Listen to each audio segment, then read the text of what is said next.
go. Hello world.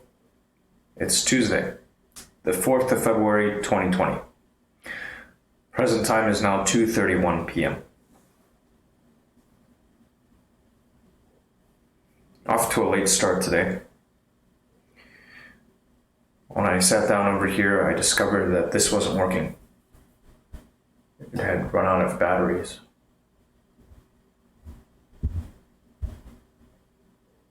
But now it's okay. Maybe I'll recharge it more often.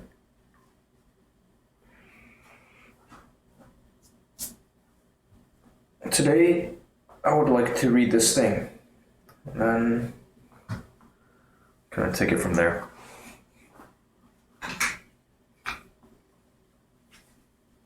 Look what I have here.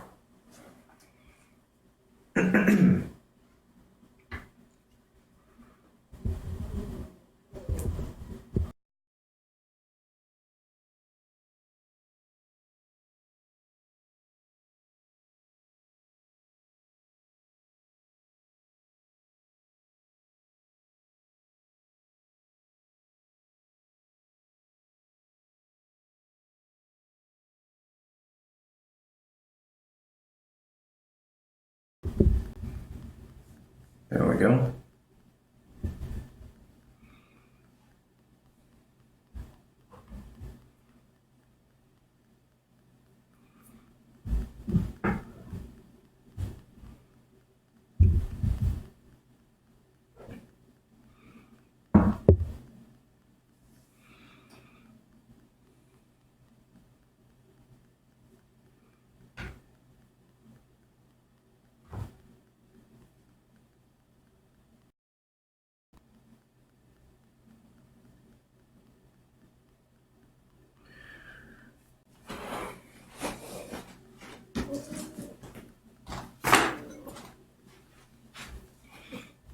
All right.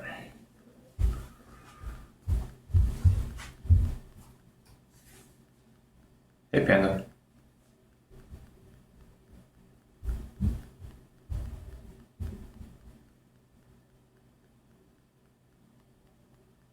Welcome back.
Innovation for the Fatigued by Alf Rain. Innovation for the Fatigued from 2019 grapples with the curse of the corporate world, innovation fatigue. Rather than inventing anything useful or new, many organizations are mired in fashionable sound bites about disruption and blue sky thinking. It peels back the layers of nonsense to look at how companies can establish a deep and purposeful innovation culture. Who's it for? Tech company leaders who'd like to try something different. Anyone interested in the business world, and changemakers looking to innovate in other fields. About the author.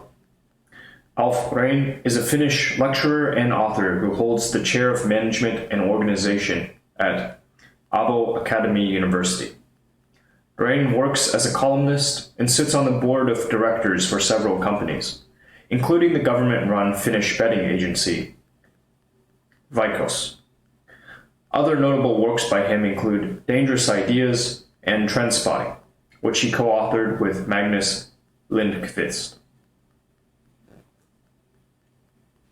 What's in it for me? Dig beneath the surface and learn about deep innovation. If you've been to a bookstore recently, you might have seen shelves lined with titles like Disruptive Thinking and Maverick Innovators. If all these buzzworthy titles failed to excite you, there's a good reason. But to many, all these titles all just sound the same. All of that hyperbole. All of those revolutionary innovations. And the result of it all is what? Another dating app like that other dating app? This is shallow innovation, and the world is full of it. In these blinks, we look at its opposite, deep innovation. This kind of innovation requires a radical approach that shouldn't be considered radical at all. It means trying to make sense in a world of jargon and innovating for reasons beyond purely short-term commercial objectives. In these blinks, you'll learn what happened when Alf Rein gave a nonsensical presentation to a leading tech company, that many organizations squander the talent that's right under their noses, and how one German company broke the mold. Innovation has become a tired buzzword. When author Alf Rein gave talks to corporate leaders a decade ago, the room would listen attentively and with genuine enthusiasm. Today, as soon as he utters the word innovation, people become fidgety, sag in their seats, or sigh in exasperation. They're tired of even hearing the word. If you listen to entrepreneurial jargon, you'll hear words like revolutionary and groundbreaking about products like Kellogg's Pop-Tarts or minor adaptations to certain models of car. The vocabulary of radical change has been co-opted for often uninspiring purposes. Just as there is an abundance of innovation jargon, there are oceans of books about the trend. In fact, there are around 100 such books published each month. 100. But while there's a lot of talk about innovation, which you might expect to be full of new, exciting ideas, these books can be boring and repetitive. This is because the advice has become so standardized that AI could feasibly write a passable innovation book. If it did, it would include the endlessly repeated advice on how to experiment and test with customers, take chances, and learn to embrace failure. Rein demonstrated just how far this innovation talk had gone via an experiment with a leading tech company. Having been invited to give a 20-minute talk on innovation at the company, which Rein prefers to keep anonymous for fear of embarrassing them, he got to work right away. Wanting to make a good impression on such a massive organization, he decided to plan for many more hours worth of material than he actually had. When he arrived at the organization, he met their leadership team for some preliminary discussions. At such a prestigious company, he expected a robust, invigorating back and forth of ideas.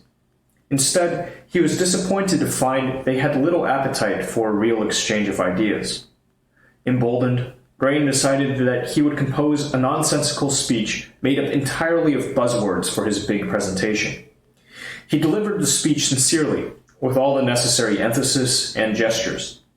He declared things like, "So, you need to be the box you think outside of." The audience of tech leaders and innovators listened eagerly. Some even took notes. In the corporate world, there's too much shallow innovation and not enough deep innovation. Rein was once asked to assist a struggling med tech company in the US with its innovation plan. Once he'd settled in and given his first presentation to the leadership, he asked the company what they wanted to achieve. He found their answers troubling, to say the least. The heads of this med tech company spouted all of the fashionable innovation jargon of the moment. They spoke of disruption and mavericks. They spoke of creating med tech products with in-app purchases which made the brain imagine the absurdity of having to swipe a credit card to upgrade a pacemaker to a functioning level. Their ideas seemed to have very little substance at heart. Most just consisted of strings of fashionable phrases. This is an example of the shallow innovation that characterizes so many organizations, merely tinkering around the edges and offering superficial changes. By contrast, deep innovation requires a focus on big solutions. Rather than modifications like in-app purchases or new improved recipes, deep innovation might mean starting from scratch or heading off into an entirely different direction. Let's consider what the difference means in practice. Shallow innovation might mean creating an app for finding the best time to go to the beach. Deep innovation would be creating a way to clean plastic waste from the ocean. It would be about launching another cookie-cutter makeup brand. Deep innovation would be about launching a line that is entirely biodegradable. Shallow innovation might secure corporate credibility or funding. Deep innovation could save the world. Corporations often miss the innovative potential that is right under their noses. The title of a book by Frederick Erickson and Bjorn Weigel, The Innovation Illusion, How is it so little created by so many working so hard, perfectly summarizes what's happening at many corporations today. In many businesses, there are plenty of well-educated, talented people who spend a good deal of their time on pointless tasks and in pointless roles. Whether it's on checkbox bureaucracy or on superficial corporate targets, their creative potential isn't properly utilized. The author would often visit struggling organizations and find that the company could be rich in ideas if only it listened to more of its employees. He found employees with extraordinary cognitive and creative abilities at every pay grade, who were all directing their energies into meaningless roles. Consider how people behave when they're not stuck in front of the TV, as they've tended to be in large numbers throughout the mid and late 20th century. They edit Wikipedia, create fan art, and collaborate on projects both whimsical and important. This cognitive ability, which is wasted much of the time, could be put to great use. Unfortunately, well-educated, computer-literate, and information-rich individuals are all too often squandered on small ideas. Paraphrasing the beat poet Allen Ginsberg, data scientist Jeffrey Hammerbacher has said, "The best minds of my generation are thinking about making people click ads." This is the flaw at the heart of so many organizations. Whether it's incentivizing people to click on online ads or tweaking the color scheme of a new handbag range, many organizations employ their workforces on small ideas. Consider social media platforms like Twitter or Facebook, and the way that they continuously change their interfaces with endless updates. For many of us, they are perfectly adequate platforms that are subject to needless interference. It's common to see users post things like, "Give me back the old version," in exasperation. This is mirrored in the way that computer programs are perpetually subject to minor upgrades that the average user has no need for. Directing so much talent on incremental change is a huge flaw in the system. AI isn't the answer to the innovation deficit. Many people in the corporate world who look forward to a future where artificial intelligence is able to do all the real Many people in the corporate world look forward to a future where artificial intelligence is able to do all the real work.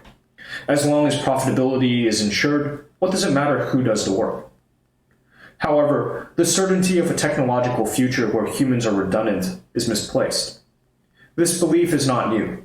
In the 19th century, it was a common fear that industrial machines would make the broader population jobless. And the idea that human employees will be replaced by advanced robots has been around for a while. But in relation to real innovation, it doesn't look like robots will be surpassing human beings anytime soon. While we can't forecast what the future will look like precisely, we can consider what we know about machine learning right now. And one thing we do know is that machine learning follows logical patterns determined by algorithms. It works by analyzing existing data with a speed and precision that no human mind can manage. While this is extraordinarily useful in many scenarios, from medical science to finance, it's mainly for data-driven improvement, not innovation in itself. Real innovation, which looks beyond what we do and know now, is still a human game. We have the ability to think in ways, illogical leaps between topics and themes, which no machine is able to replicate. It is this ability to link seemingly unconnected things together and blend them in unexpected ways that drives our innovative ability. For instance, no algorithm would be able to consider starting a hotel business without first owning a hotel. No algorithm would be able to make the leap from selling cheap flights to building a supersonic jet, or move from the supersonic jet to thinking about life in the cosmos and the future benefits of space stations. However, many businesses today actually function more like algorithms than human-led organizations. An incremental, data-driven approach is favored, rather than one that fully utilizes human creativity.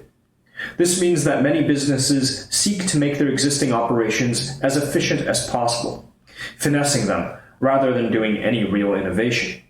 Or, put differently, most companies focus more on the how than on the why. Nurturing environments are vital for innovation.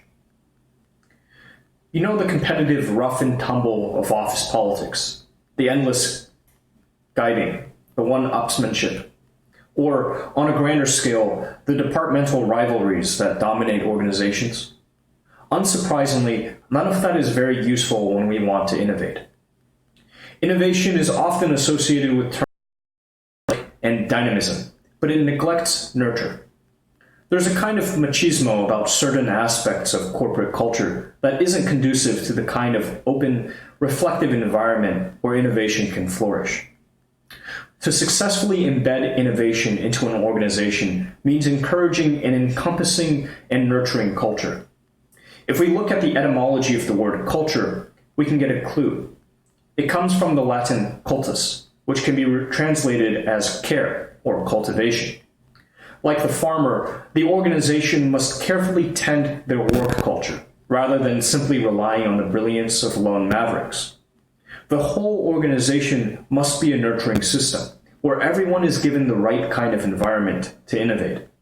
You can't expect a whole crop of bright shoots if you're planting on hard, infertile ground. To use another rural analogy, a horse breeder that raised one champion stallion would very likely have in place the right setup to produce another.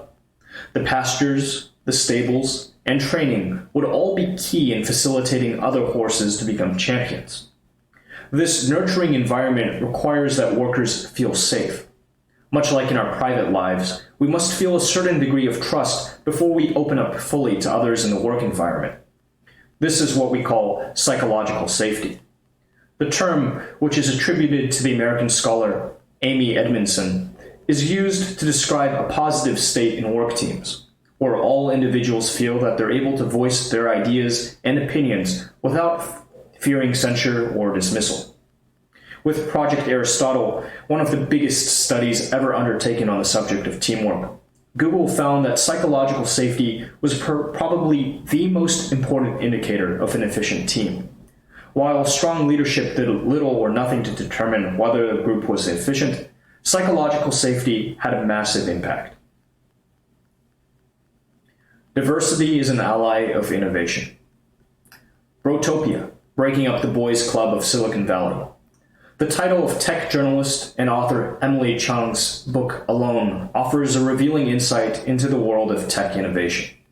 It's a man's world, or more accurately, a white man's world. Steve Jobs is the archetypal image of the great innovator. If it's not him, it's Elon Musk or Bill Gates. So many innovators that dominate our collective consciousness are white men. Although we can all easily picture Steve Jobs in his black turtleneck as the icon of tech innovation, we should just as easily be able to think of Hedy Lamarr, the Austrian-American actress and inventor, who designed technologies that made things like Bluetooth and Wi-Fi possible, or Gertrude Bell Elion, who created the first treatment for leukemia, the first successful drug for treating herpes, and the first medication to treat and prevent HIV. But we don't. As in so many other aspects in our society, the world of innovation is hampered by economic inequality. Without the security and support networks that come with privilege, people are much less likely to be able to throw themselves into innovation. Even Steve Jobs, who didn't come from a particularly wealthy background, was able to attend an expensive, prestigious college because his adoptive parents took great financial risks by paying for him to go. Not everyone is able to do that. The lack of diversity in innovation means that the solutions often reflect the problems of the people that come up with them. If the people who are promoted and funded to innovate are mostly the tech bros of Emily Chang's book, then the fruits of their innovation are likely to reflect their interests. Consider, for instance, how many apps there are for the home delivery of food. Or look at the gaming world. There's a dizzying cornucopia of games and peripheral purchases to choose from. If your interests extend beyond getting pizza delivered to your house and gaming late into the night, your needs aren't quite so well catered to. It's not to say that those who aren't tech bros can't enjoy these things. Lots obviously do. It's just that many innovations inordinately reflect their interests. Because of this lack of diversity, the problems that are confronted are narrow. On one level, this can't possibly benefit the organizations, as innovation is a numbers game. The greater array of ideas that are generated, the more likely that some of them will succeed. On another level, if your sole innovators are the most privileged demographics, then how can you expect them to deal with the world's most pressing problems? The increasing loss of meaning in the corporate world is fundamentally harmful for organizations. In 1986, the philosopher Harry Frankfurt wrote an essay entitled On Bullshit. He argued that it wasn't simply an inappropriate word, but an accurate description of something that isn't exactly intentional lying, but that is unconnected to a concern with the truth. There is an increasing amount of what can very bluntly be termed bullshit in the corporate world. One example the author describes involves a British consultant who was hired by a major retailer to help develop their innovation strategy. The author watched him deliver his keynote speeches, during which this outwardly confident and successful consultant made a series of entirely contradictory statements, much like the parody speech that the author had given. Except this one was real. The consultant stated that innovation was to be at the foundation of the company, but that it must also blast that foundation away. He declared that only the companies that throw themselves into destroying their current business before someone else does will survive. This expert was a prime example of a bullshitter. There was nothing in the speech that could have been usefully applied towards the purpose of building a sustainable innovation culture at the retailer. It was frightening nonsense, the work of a quack. And this kind of nonsense, apart from being intensely frustrating, actually has a pernicious economic effect for corporations themselves, by eating away at purpose. The loss of purpose affects employees at every pay grade of an organization. Indeed, the pollster Gallup found in 2017 that only 15% of employees globally felt meaningfully engaged in their work. Many of those people are in what the radical theorist David Graeber calls bullshit jobs.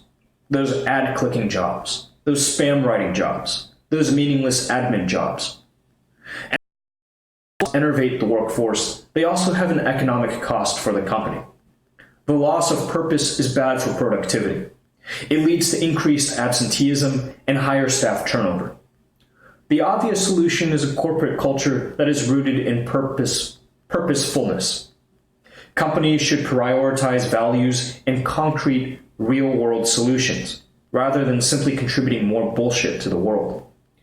In the final blink, we'll consider what purposefulness might mean in more detail. Organizations should focus on meaningful innovations that serve concrete purposes. If bullshit jobs and corporate jargon lead to apathy and a decline in real innovation, then purposefulness is surely the antidote. Take the example of one German company called Antigerm. Founded in Memmingen in 1938, it is now a leading international company in the business of culinary safety. It provides detergents, disinfectants, and other services for dairies, farms, and the food and beverage industry. But rather than remain in the safe zone of the domestic food industry, CEO Matthias Kotter likes to emphasize that the company, through its subsidiary Medintech, created a truly revolutionary product called Aquatabs.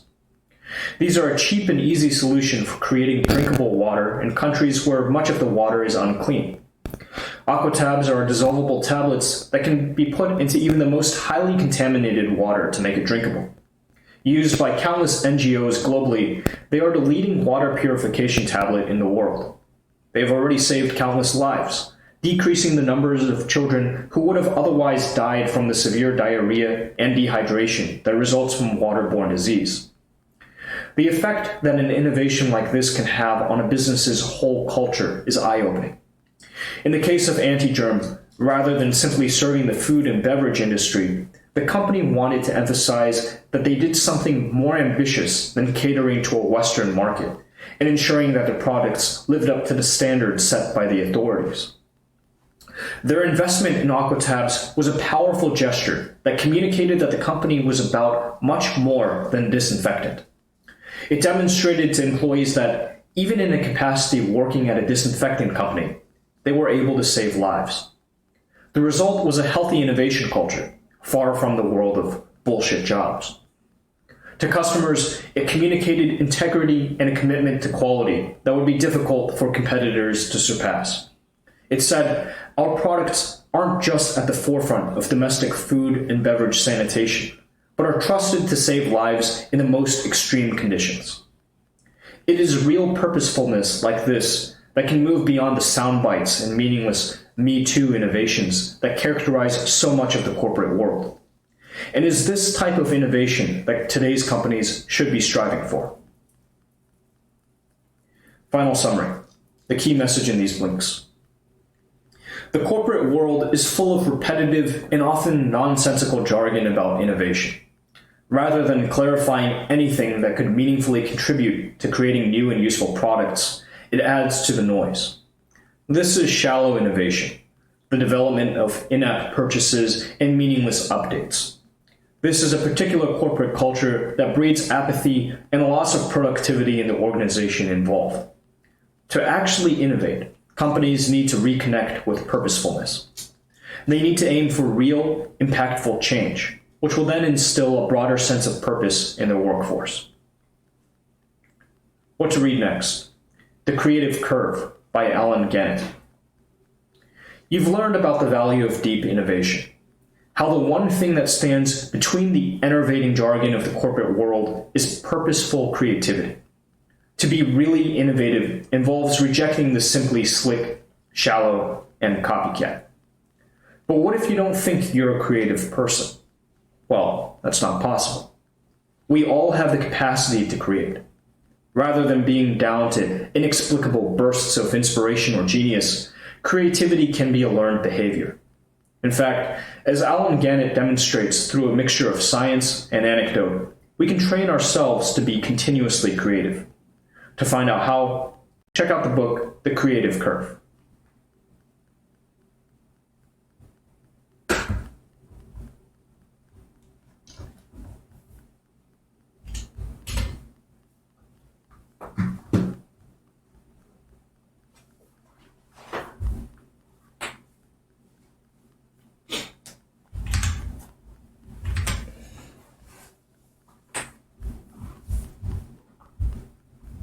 Odd.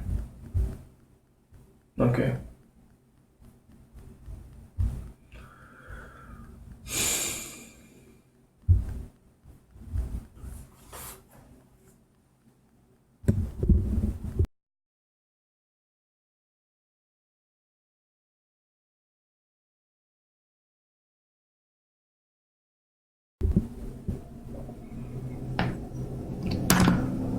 Whoops.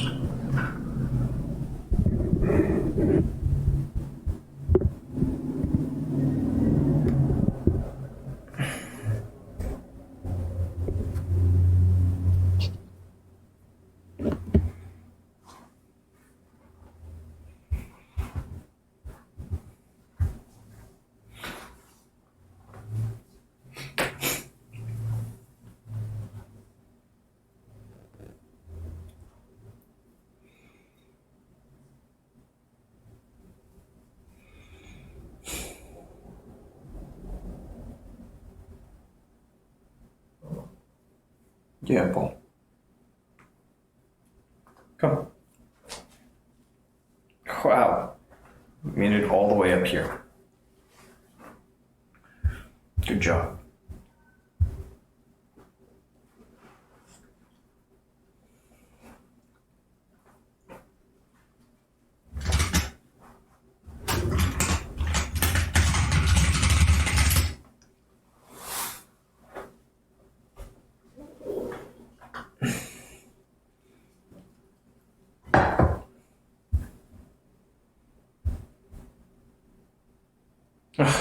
That's terrible.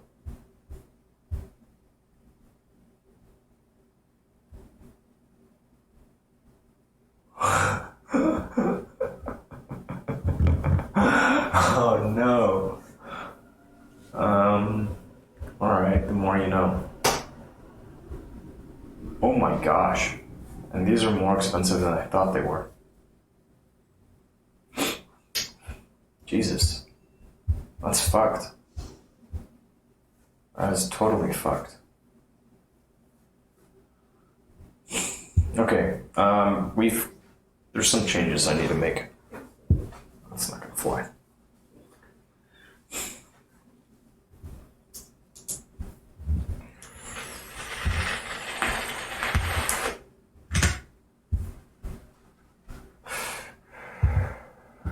Otherwise, let's see. You can see Paul, yeah?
I'm gonna start everything up, and then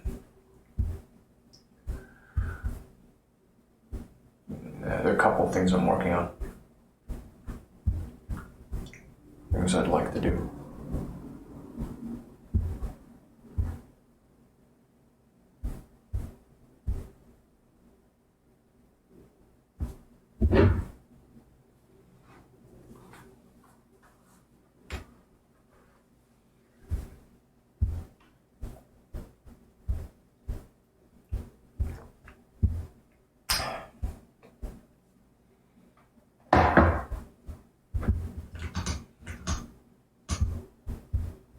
A single black pixel.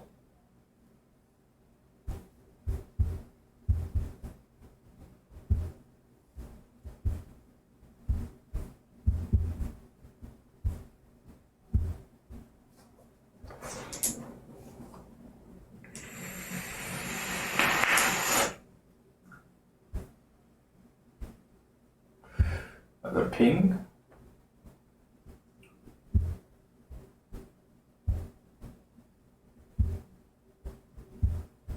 The smallest that you can get looks to be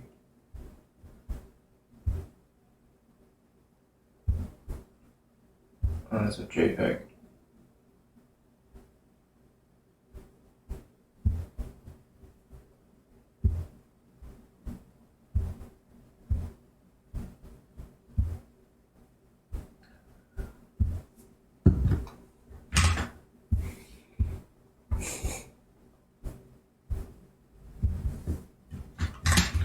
Black pixel.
Snarly Moon.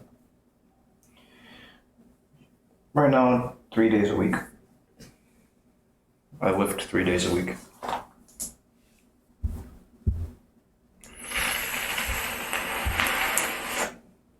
Where did I save this? Must have been here, right? No. Current work. Yeah, no.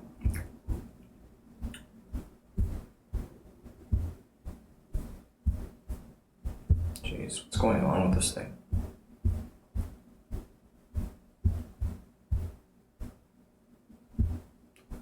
There's our black pixel.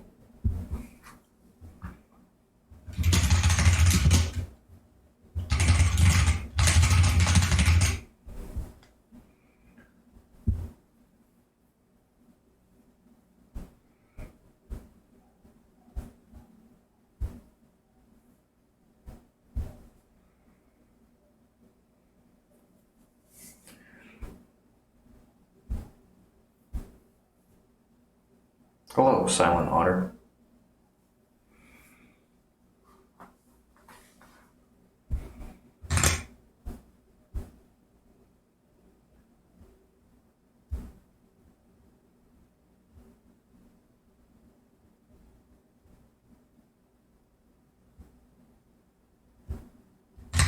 I'm not sure when you followed, but thanks.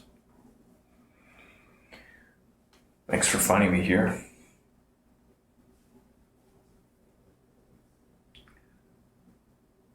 Wait.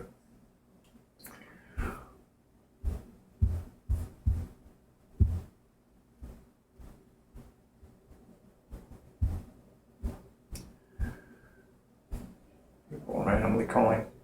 Oh, you also live in Houston. Terrific. From here?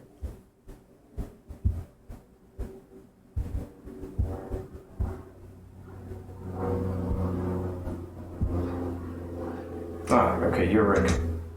Yeah, I checked out the green lock thing. So you're right. I should get an SSL cert. Should get over to HTTPS on my website.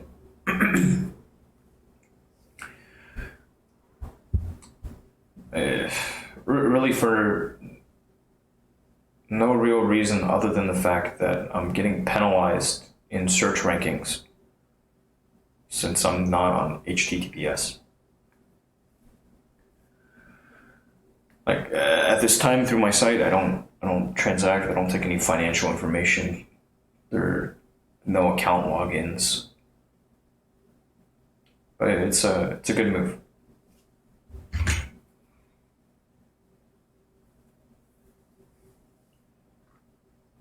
It's a good call.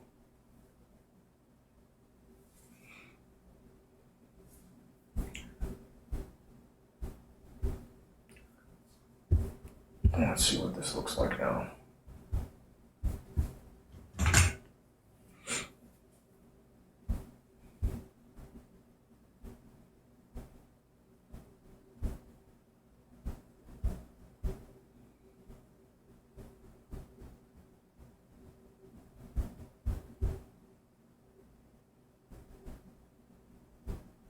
It actually, well, that's not nice.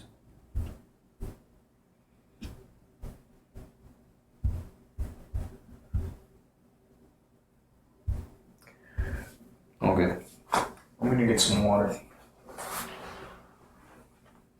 Back in a tick.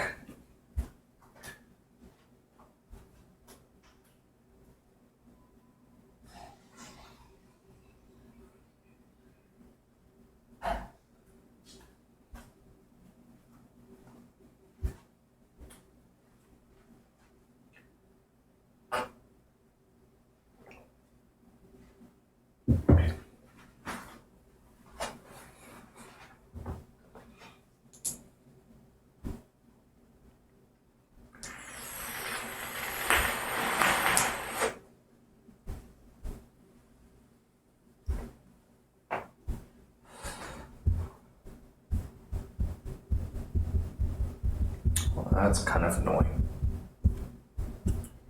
The whole thing's kind of annoying.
ever been to Spain? No.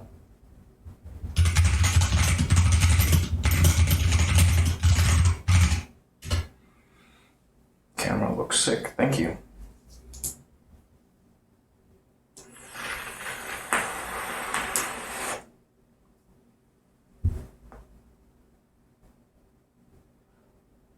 What the fuck?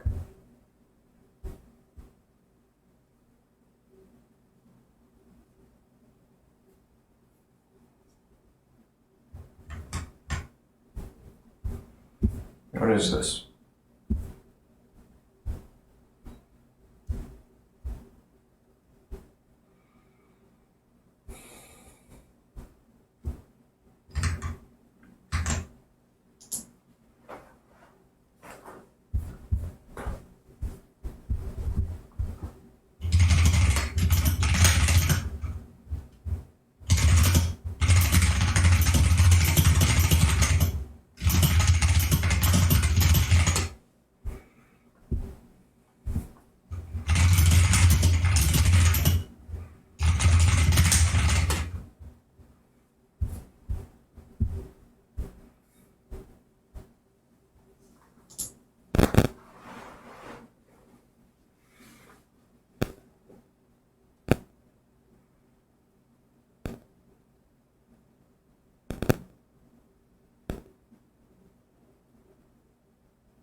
Very interesting what's going on right now on Twitch. On my Twitch channel. Very interesting.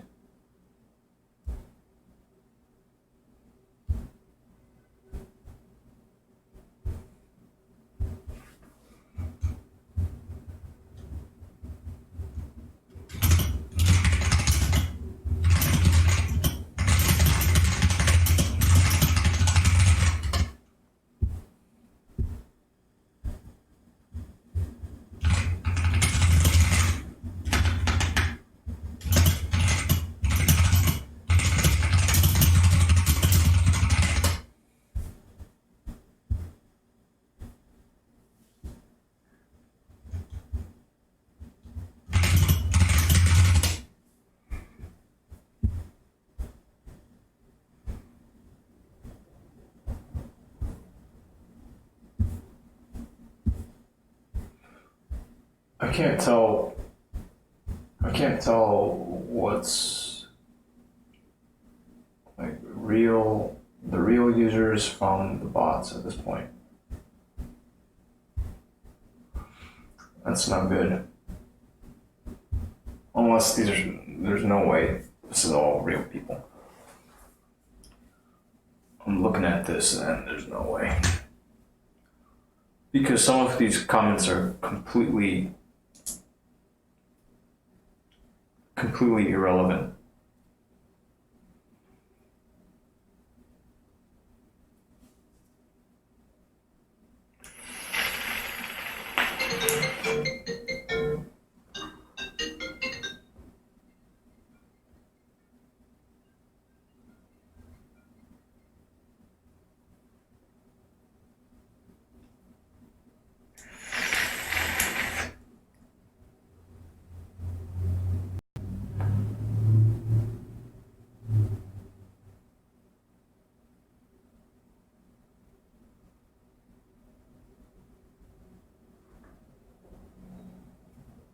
Or some look passable, some look like they could be real people. Kwan said, nice jugs.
Very interesting. Bunch of noise. I'm going to ignore it. I'm just going to ignore it.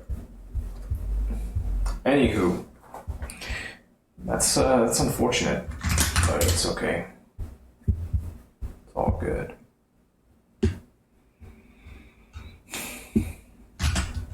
No clue what that's about.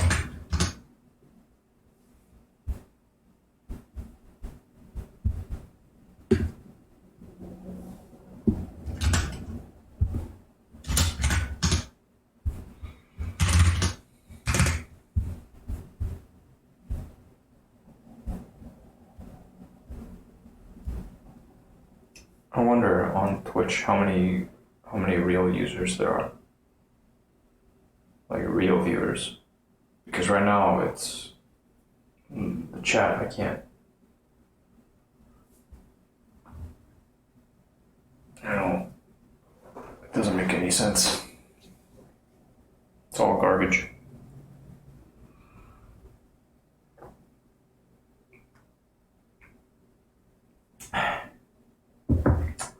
It's very interesting. I know you're real. Because you've come here before. But there are a lot of fakes. There are a lot that it's clearly botted.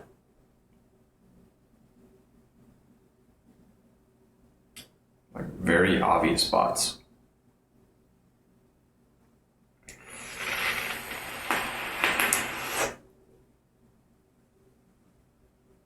It's kind of confusing.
That's pretty bad. Chatbots are annoying, Christ.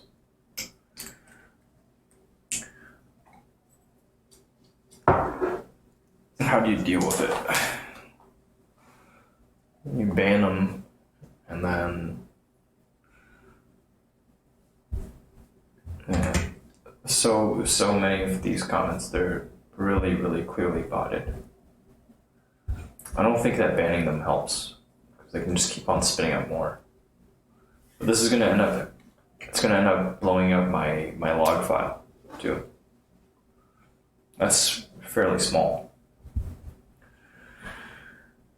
Small file sizes, but geez. It's an interesting problem to have.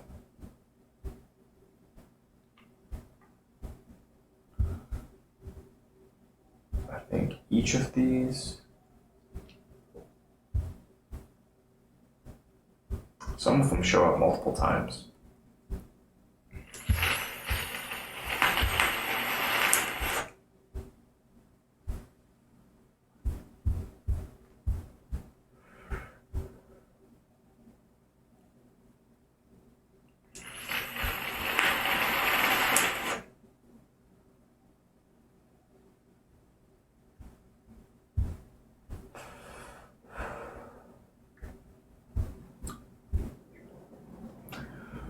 Pretty bad.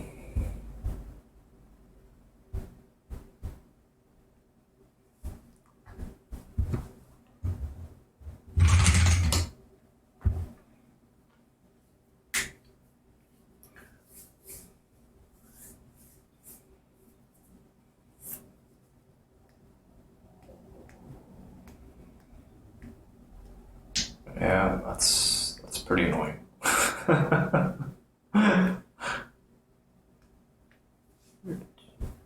Okay, well, it's costing somebody money to do this, so I guess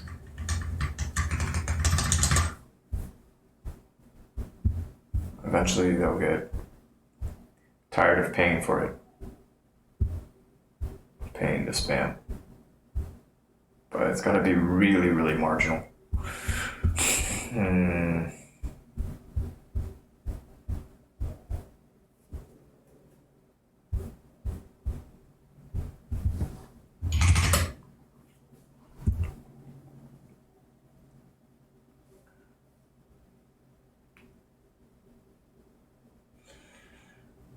All right. Well, that's something.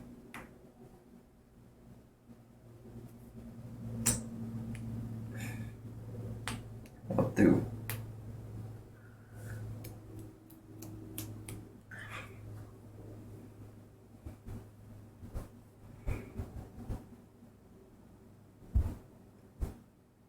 Silent Honor, you want to learn how you get past reCAPTCHA.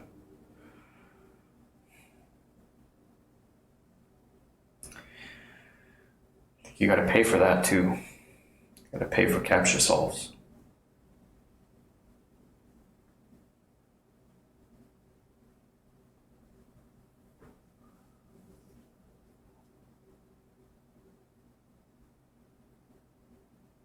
It's all business. Black hat. Shit.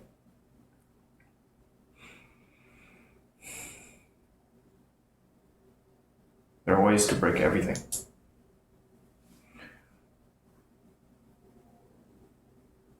I'm just curious how you hunt down whoever's doing this. You know?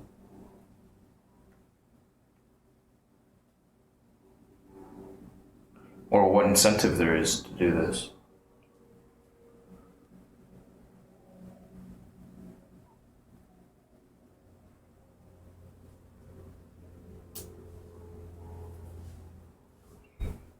There's a way to do it for free, you think? Breaking reCAPTCHA? Maybe. I wouldn't know. It's not something I've thought to do.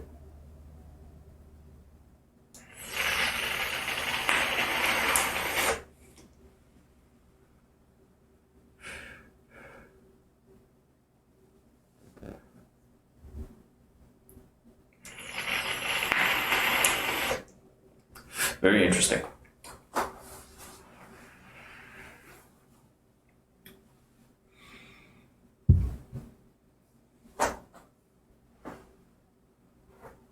Really, Buster?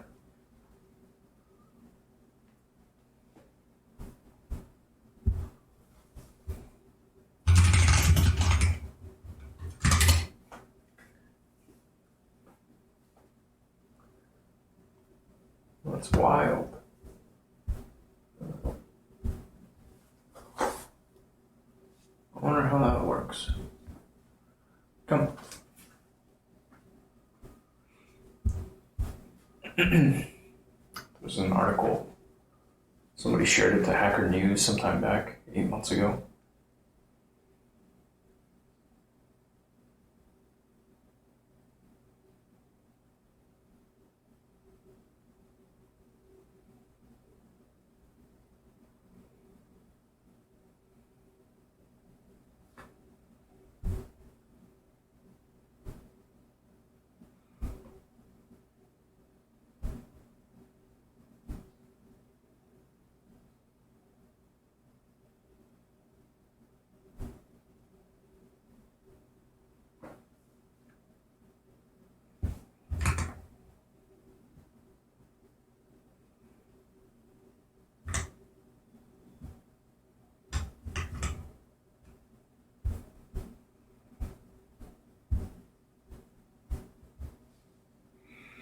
Maybe audio captions?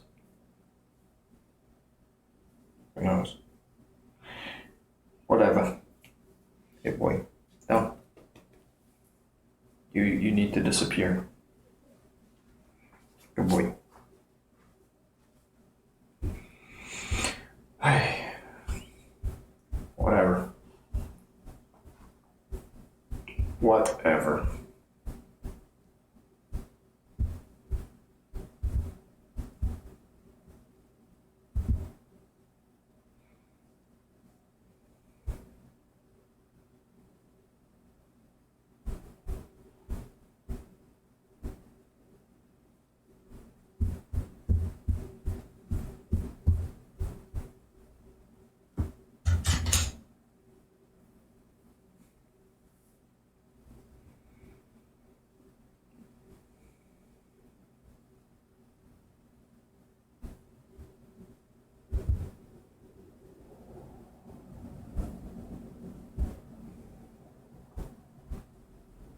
Thing I want to chat about. On you. Me, I'm thinking about Google Sheets.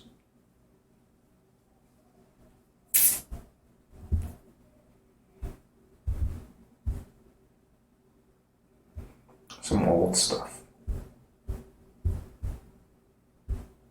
Dusting off some old stuff.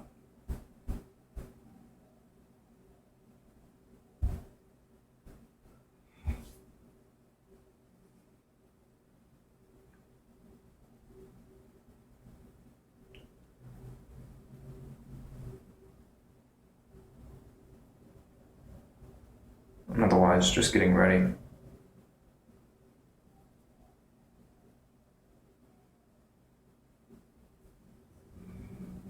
Gotta get ready for my next trip out. Figure out things like, how big of a carry-on bag can I have? Do I have a suitable carry-on?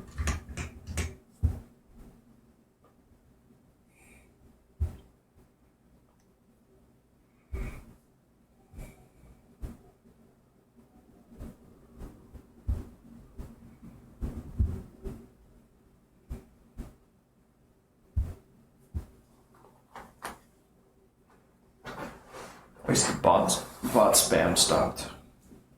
That's good.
comments on Hacker News.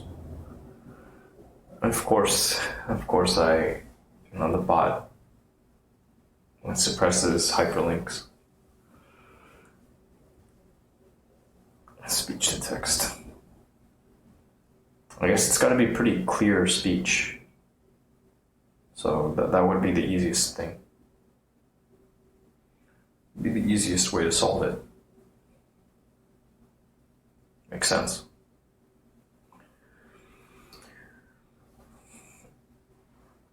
It's pretty interesting.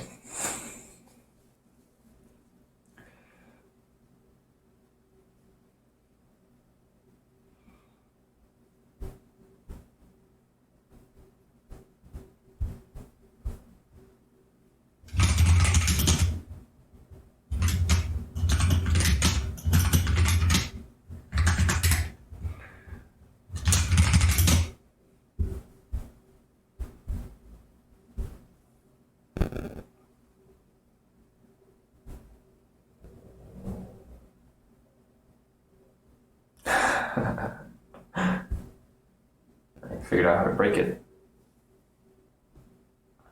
Break reCAPTCHA. Use the path of least resistance instead of trying to solve all the images with cars. Do buses count as cars?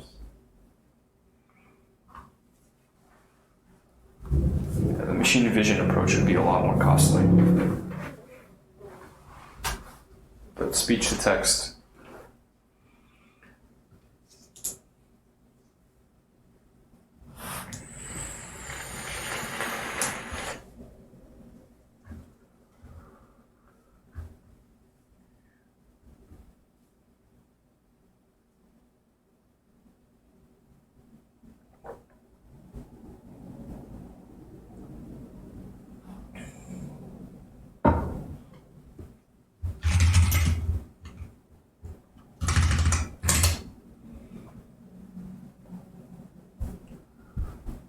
Could have sworn I made a note about this before.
Hello, Simply Deep Forever. Welcome back. Right now I'm thinking about luggage allowances. And I got sidetracked. I'm reading this note for myself. The title is Who Am I Becoming? In all caps.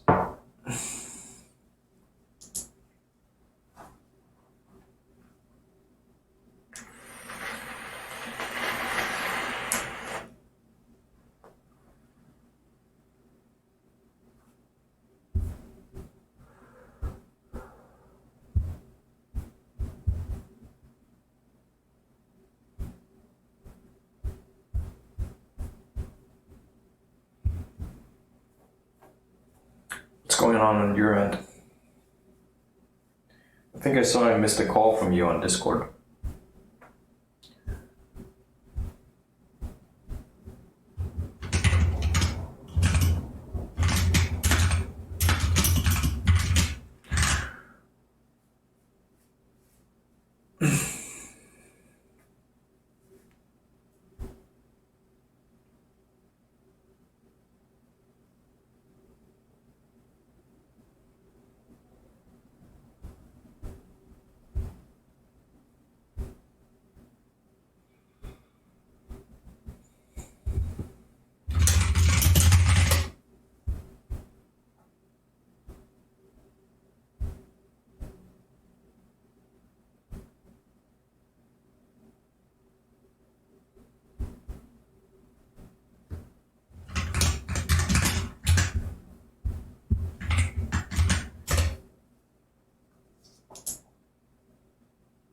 Okay.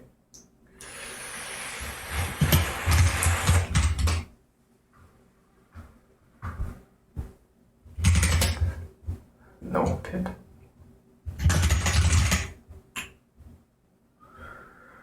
That's very strange.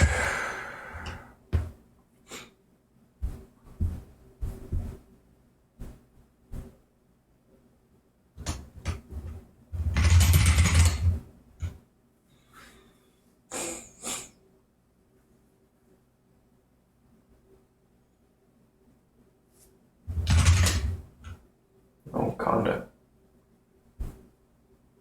That's weird.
I don't think I have this on either one of them.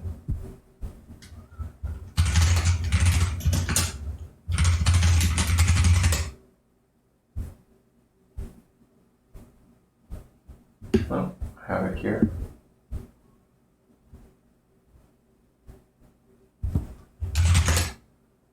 It doesn't have conda.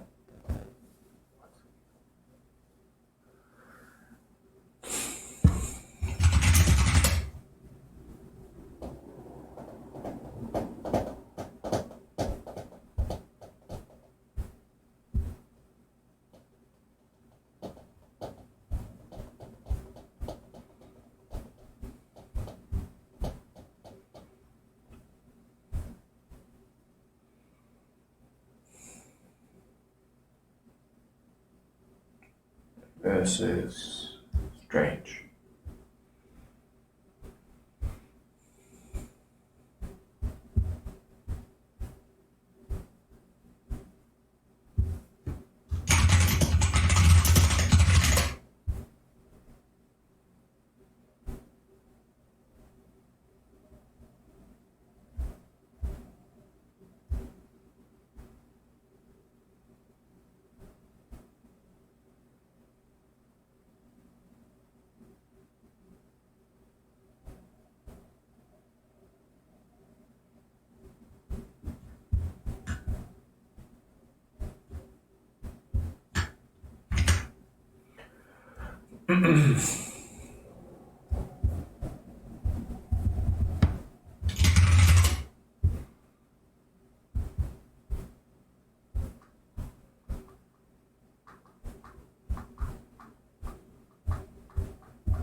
Okay, I found that.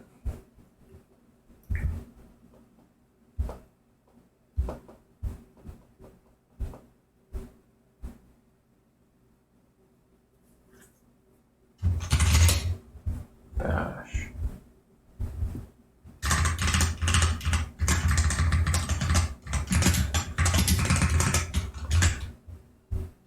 Here's the full path. In it.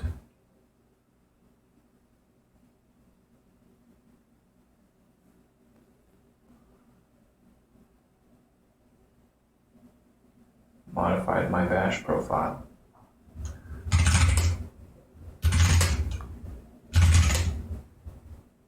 Nothing.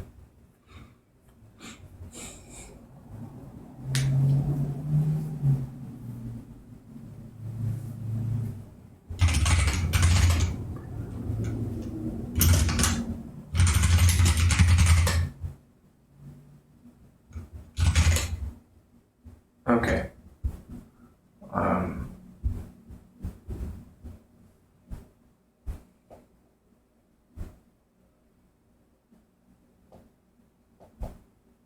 Need to source it. No, this will work. Pip will work. And it's the conda pip. Oh boy.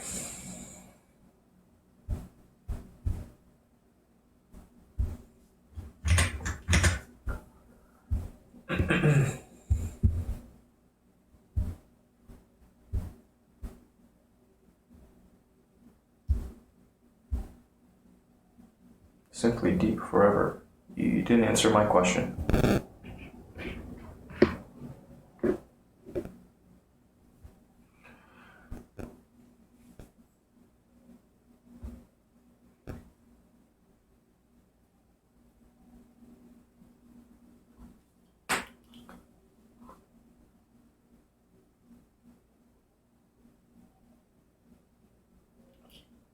You know, when you asked what's up, I told you what I was up to. I asked how things were going on your end.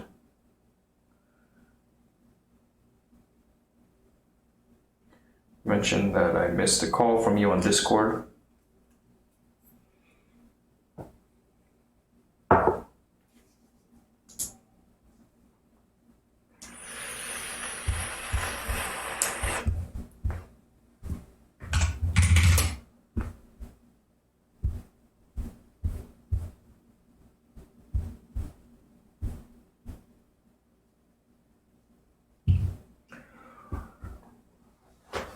It's okay, I miss stuff all the time.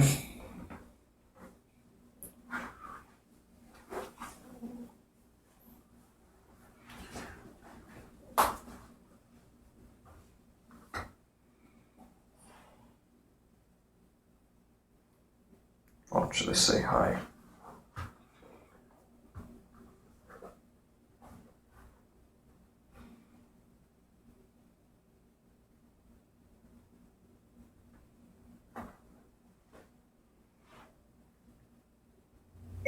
Please call me Uncle.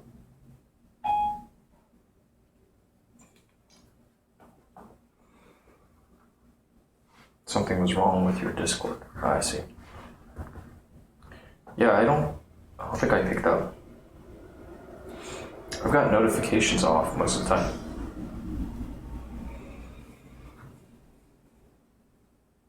Because right now I'm using my phone, acting as the camera and mic. And I sometimes deal with robo-dialers. They mess everything up. Hell, there are more issues, but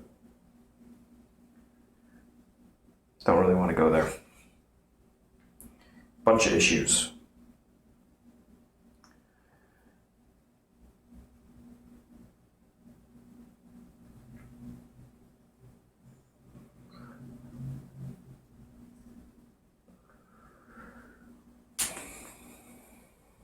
That's good.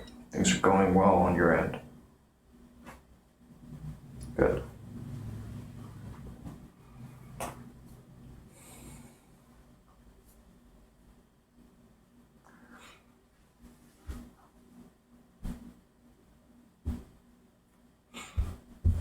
So what this said earlier was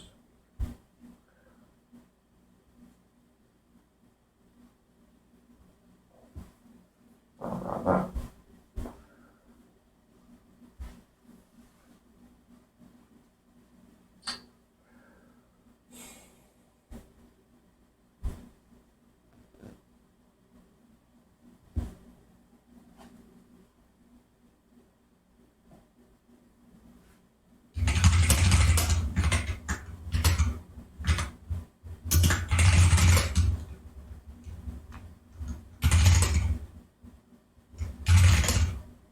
Doesn't find it.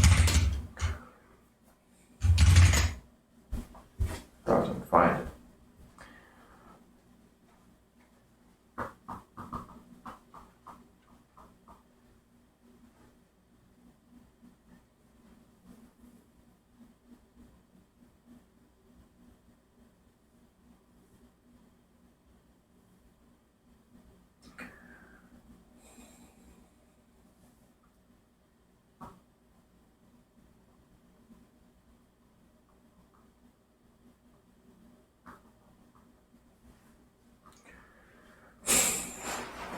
I'm confused. I'm confused.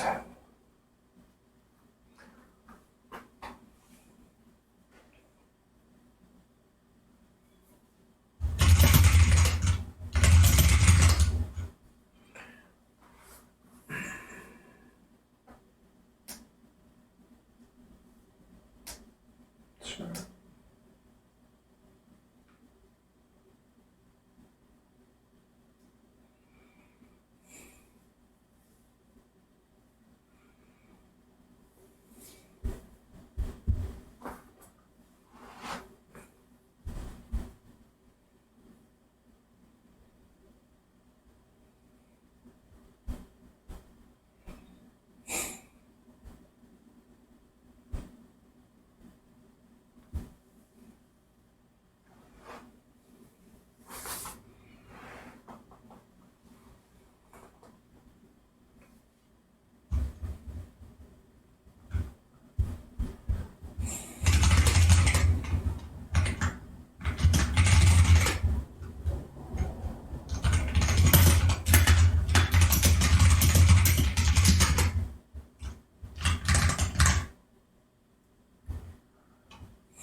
Bash profile. Face. Edit. ZSH.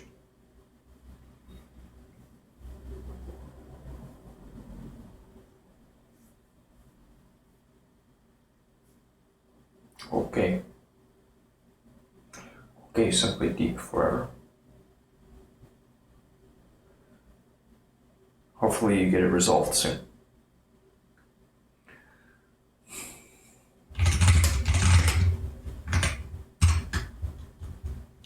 Okay, there we go. Now it's got it. Alright. Which pip? That pip. We need to grab this.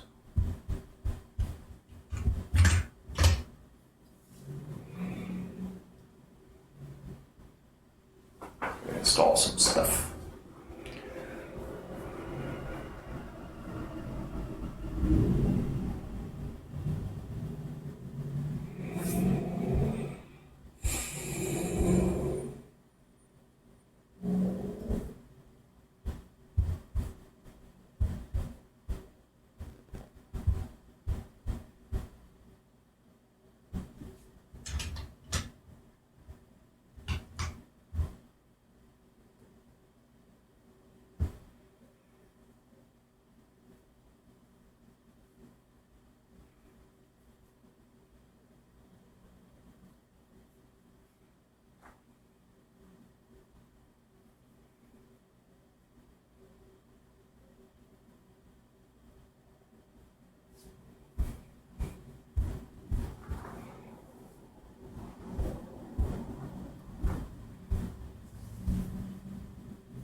Add request.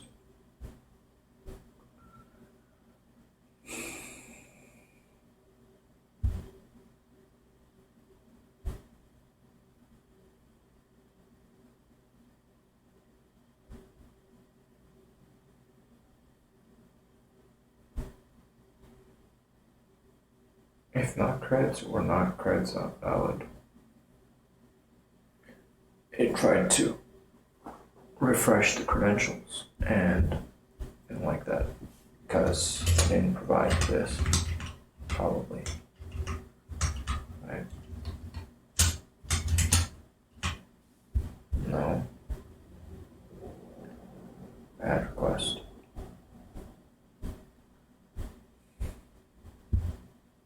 Let me delete this.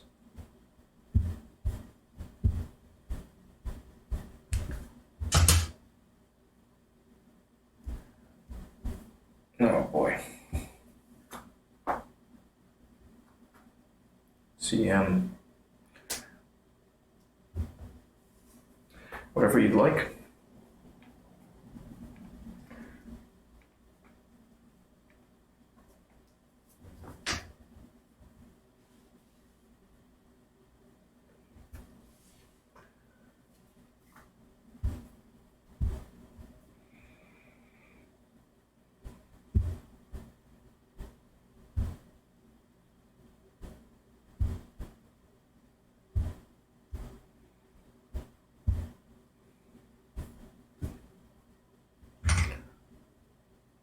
Sunny and 20. Sweet.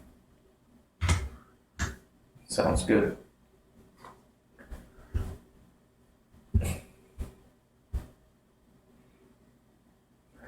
Sounds real nice. Google Sheets API PyDoc documentation.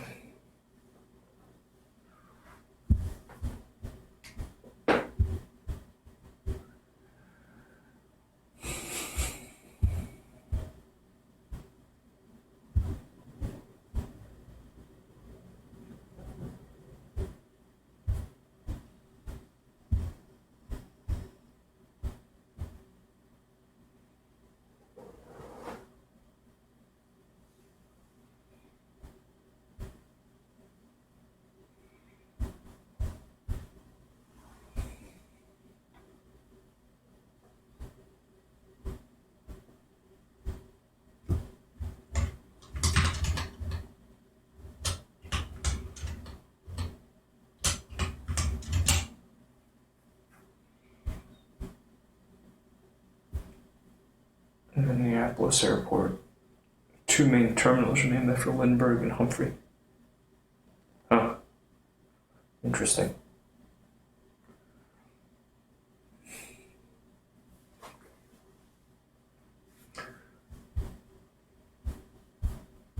I wonder why they chose that. Wow, this is very long. It keeps going.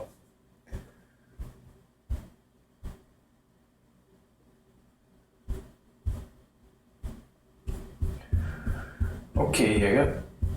This is at least this much works. An idea.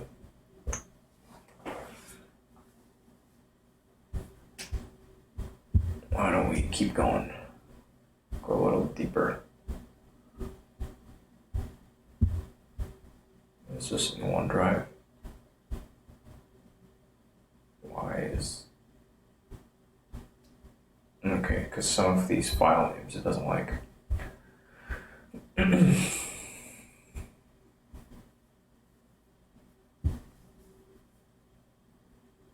Okay, so because though neither one is actually from Minnesota, Lindbergh grew up there, Humphrey is known as a Minnesotan.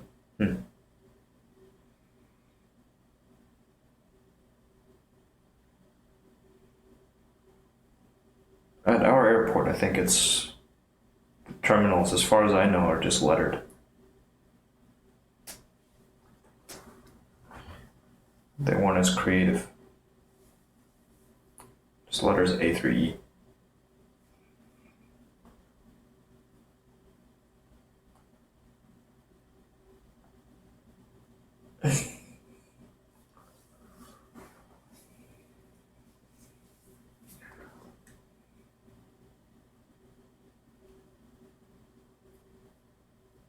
Okay. Cool.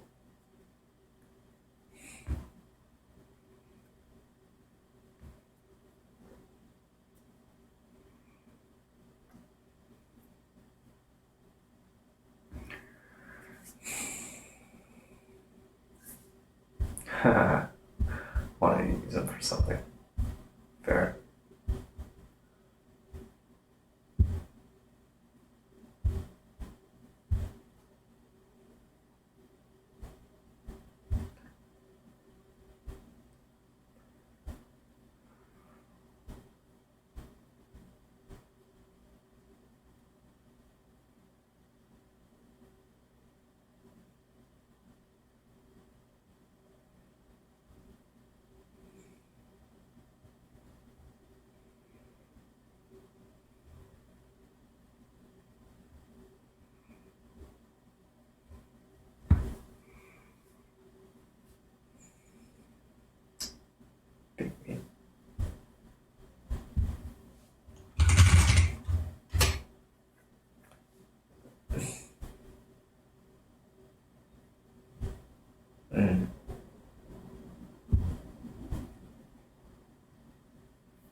Jesus.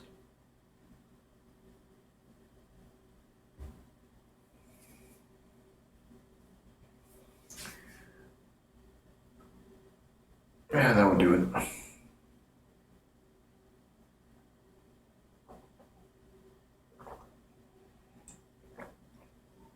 That would do it. I guess for most people.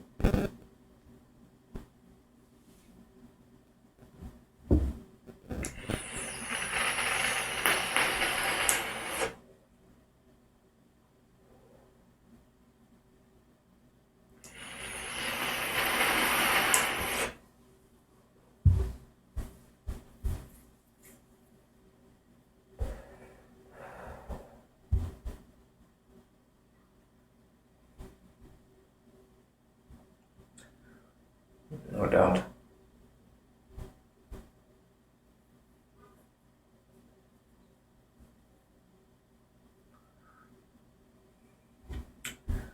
So,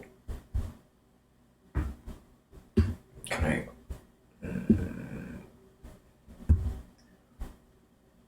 view of notebook. Showing file browser. Nope.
All of these here states. I want to build some stuff out.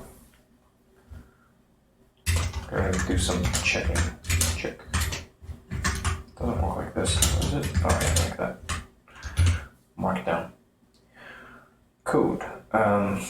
Okay, so we have the title and the author. Before we can do the check, I need to actually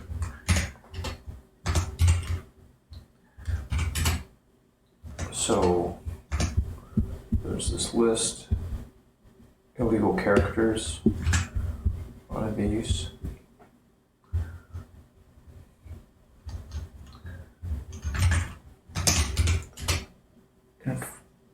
Not in file names, but in titles, you'd have a replacement.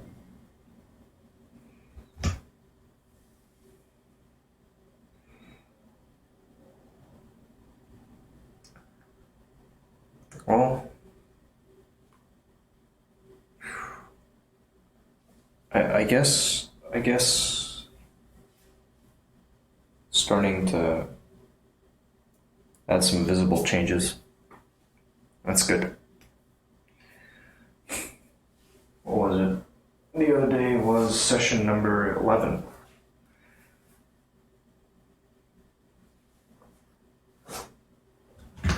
Still got some time.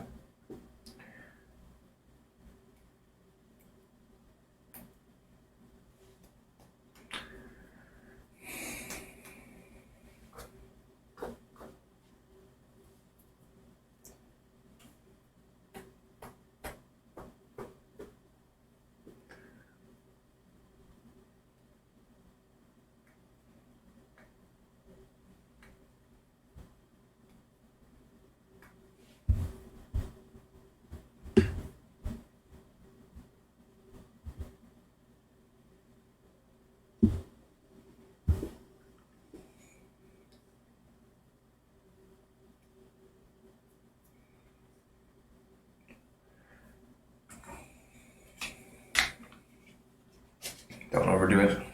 Yeah, I won't. I'm not eating enough to overdo it.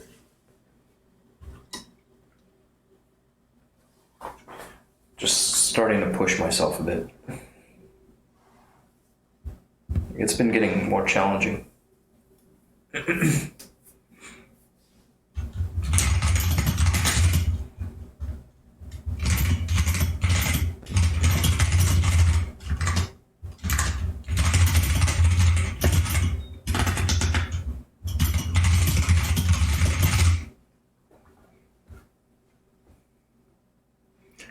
never be too thin or too rich. Sounds good.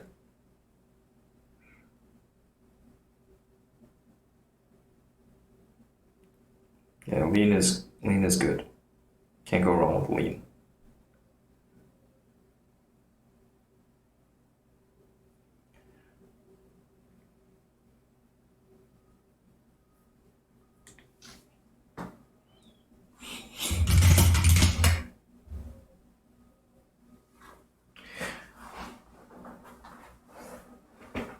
Okay.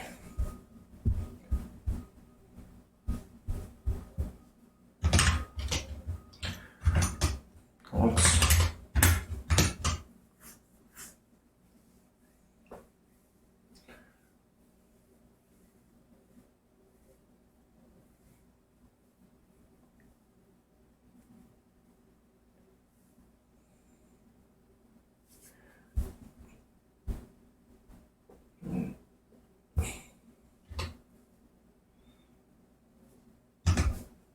Start pulling stuff from other places.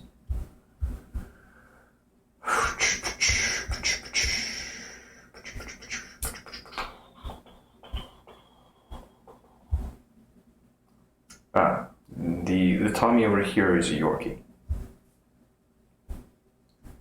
A Yorkie, not a Corgi. The other Tommy.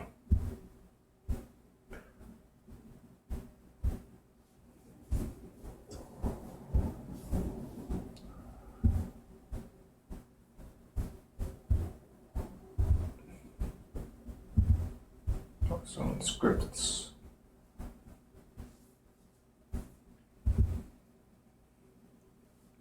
Yorkies are a pretty popular breed.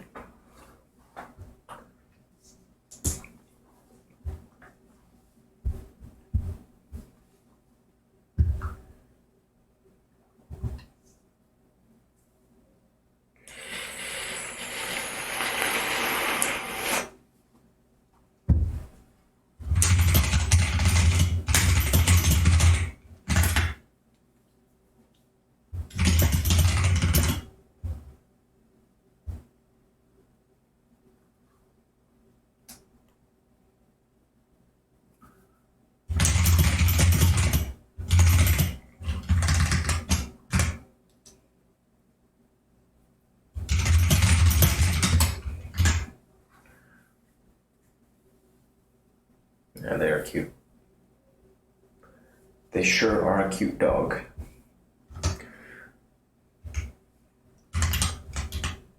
Check. These are my people characters. I might make a new thing entirely for this. Or eventually break it out to something different. File handling. Okay, so I have some functions over here.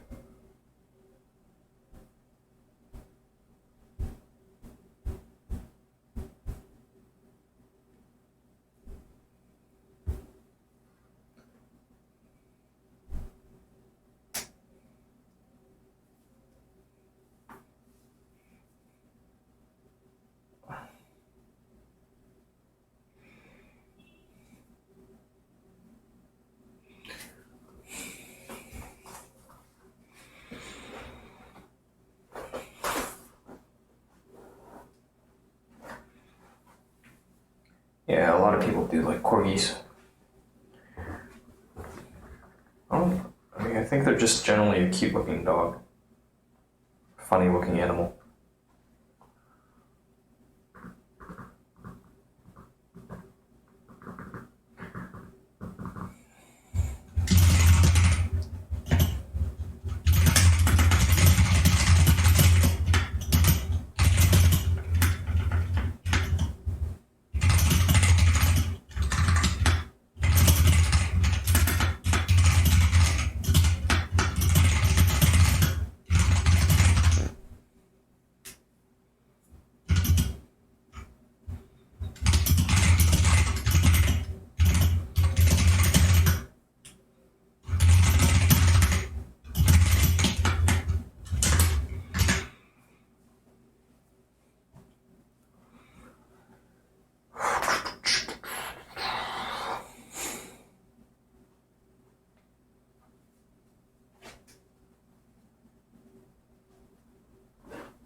That's interesting.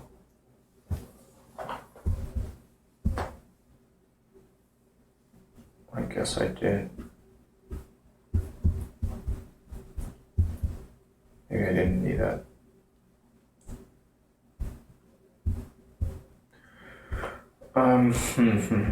Okay.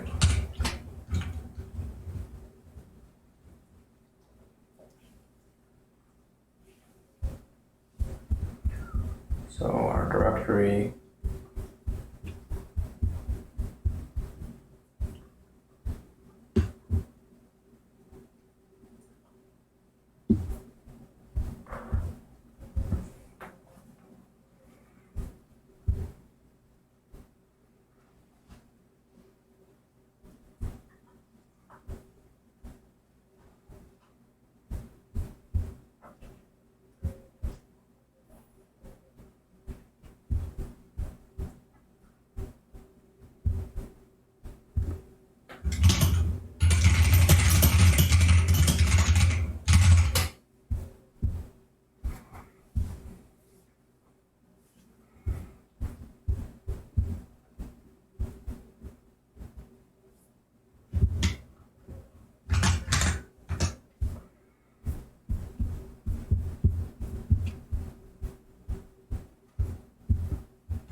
So our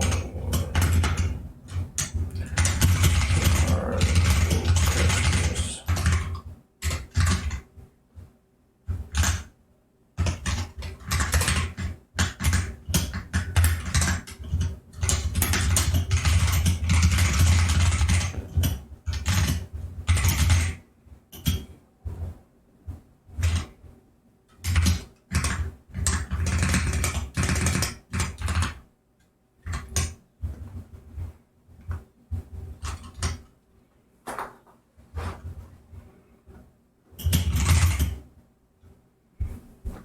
Have the boys gone? The bots, yeah, the bots are out. It was on and then off.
artificial intelligence, my plan this February?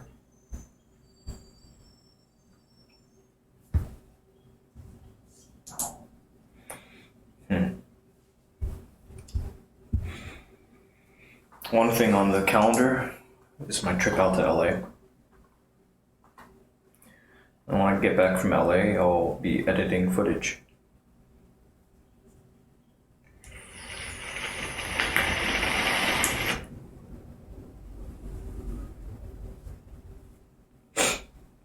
What about you?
What's that loud typing guy?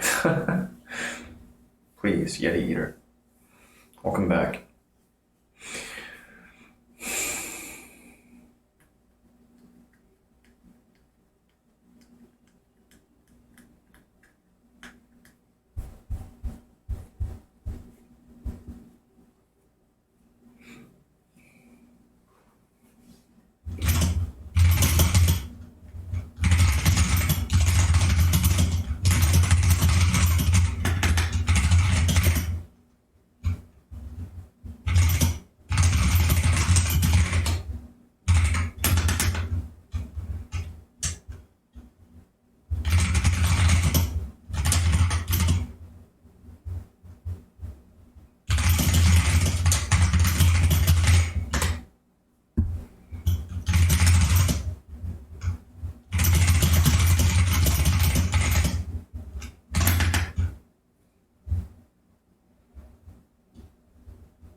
That's weird. The sequence of messages got messed up.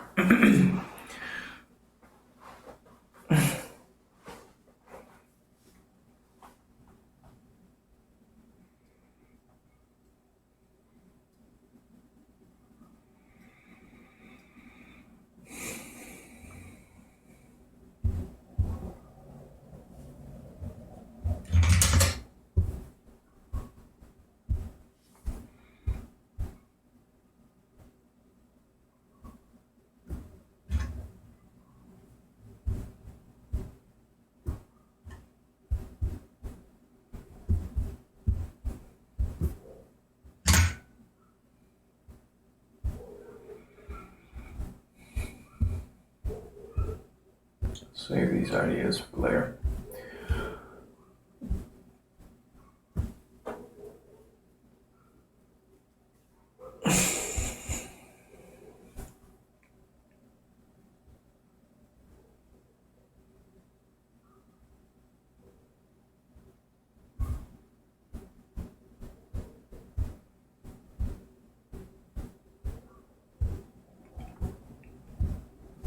Oh, see, I'm responding in chat to some messages on other platforms.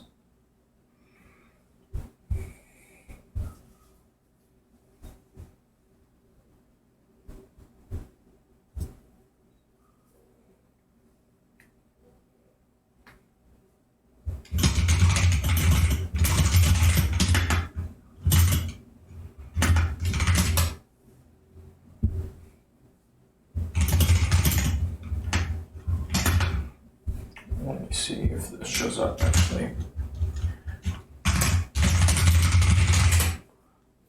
I have no idea.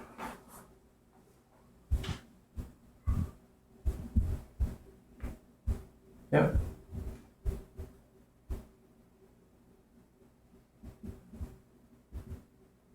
That's interesting.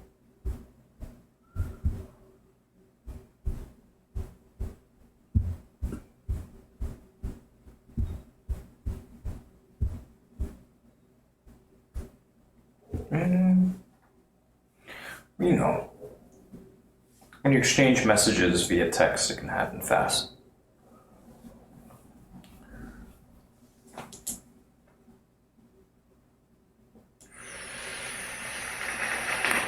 Can.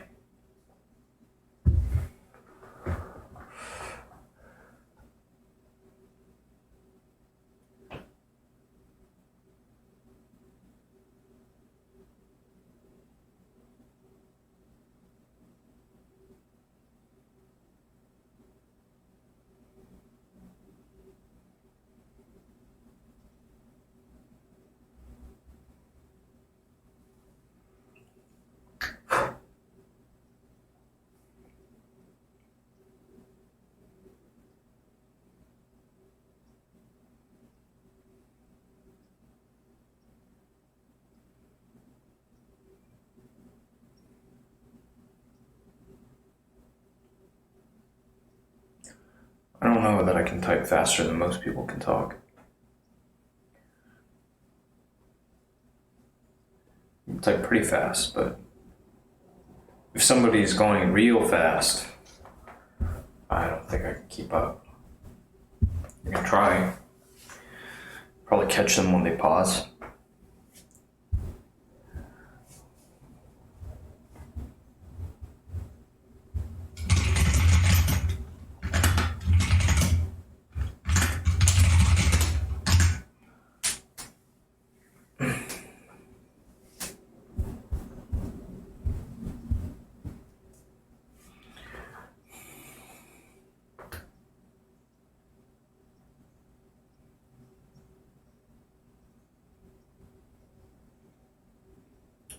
Jesus.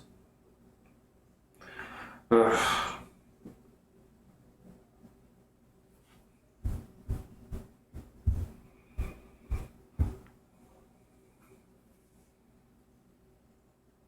Slow talkers of America. Here, I'll put it on a list. Gonna close out some stuff for now.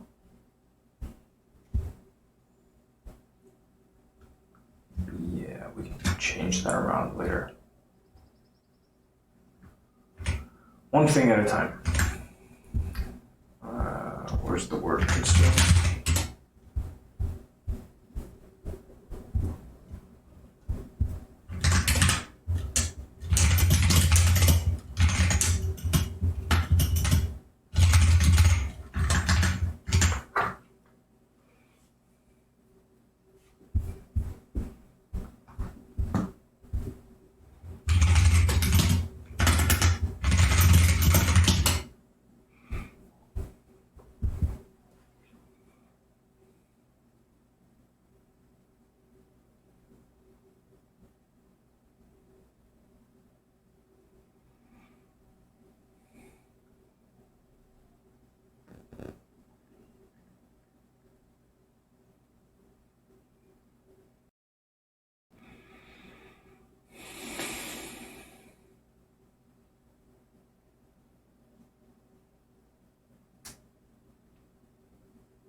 I'm just polling for interest.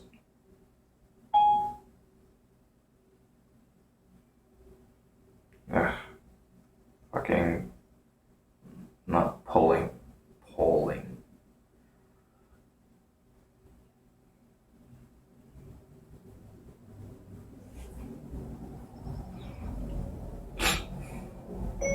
The answer to that depends on whether someone is willing to host me.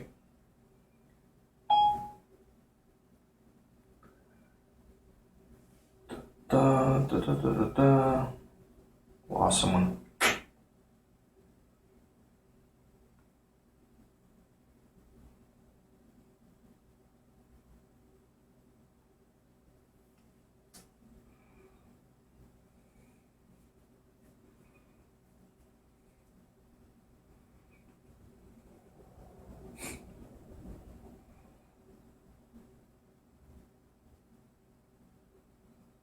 Bob and Ray, huh? Yeah, Chris Mark, I'll check it out. Otherwise, free gym membership is going pretty well. Glad to be able to hit a sauna. Whirlpool and sauna. They're good.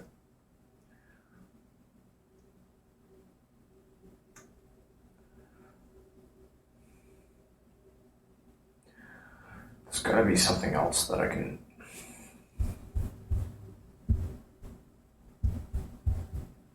A lot of time gets eaten up just trying to get set up to a point where I can do stuff. Let me see if this will work in the future. Now that I have this Jupyter lab. Jupyter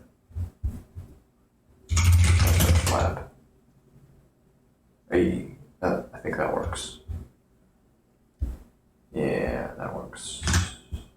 And I can say Control C to stop the server, yes. Hey, Jim. How goes it today?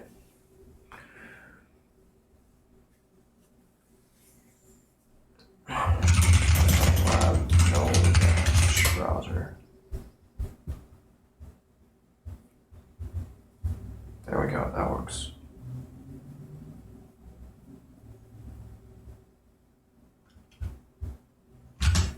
Cool.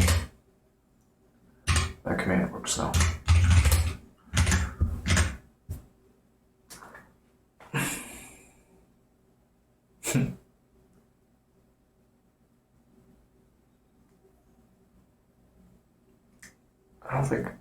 Jim, I don't think is able to see comments that CM is making.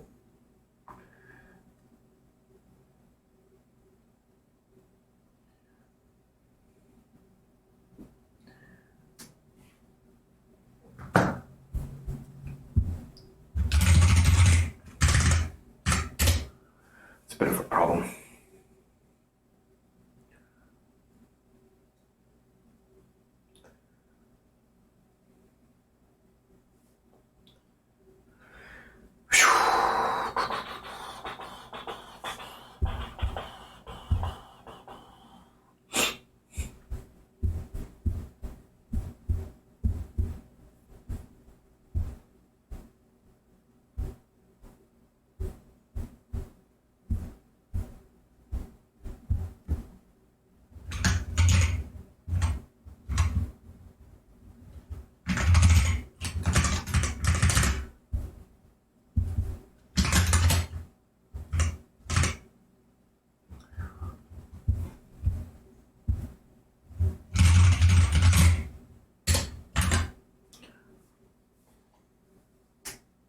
I think I remember that one. The coldest winter I have ever experienced was the summer I spent in San Francisco. Mark Twain. Yep.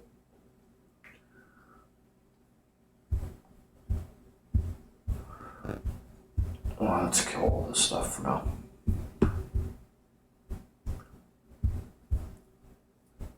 Close and shut down.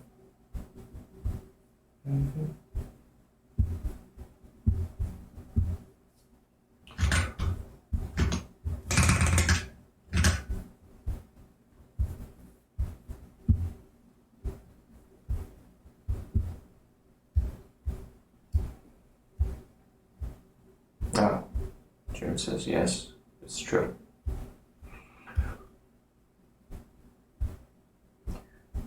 And yeah, it does get boring after a while. But you know.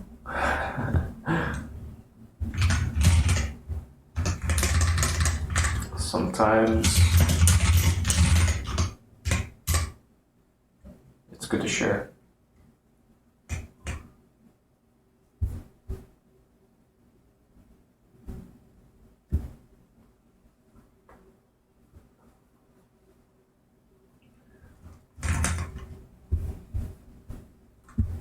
What are we talking about? Community drawing co-op. Cool.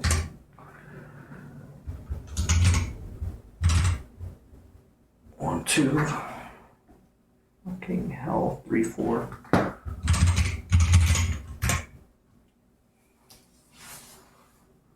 Jim, I think there are coyotes around here. It'd be very rare they would wander into a neighborhood.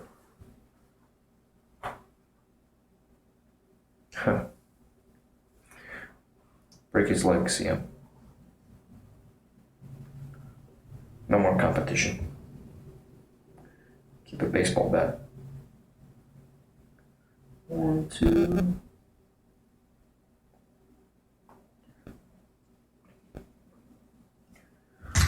Make note of this address too.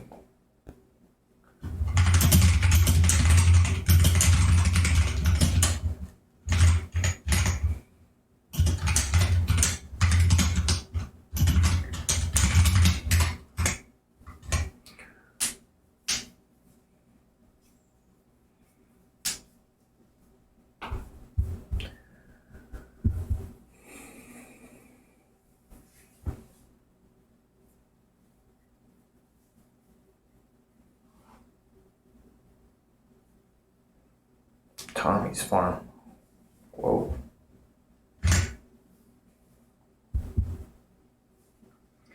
That dog. One lucky dog.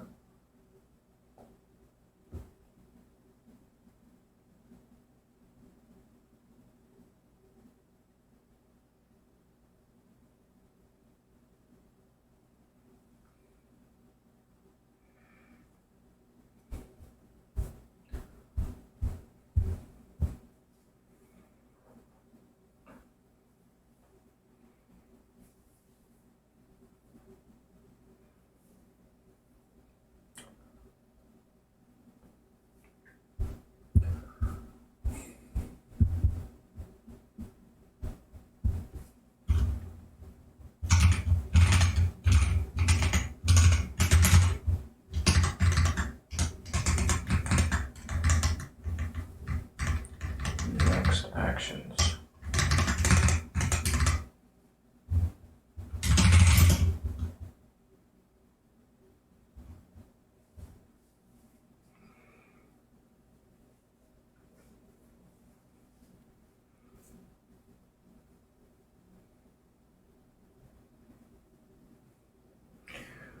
They all just want to eat.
AW 1442. Hey.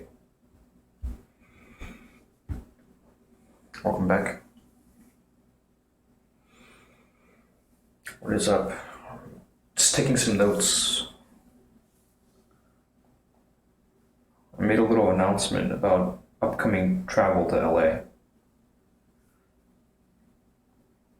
Had some responses.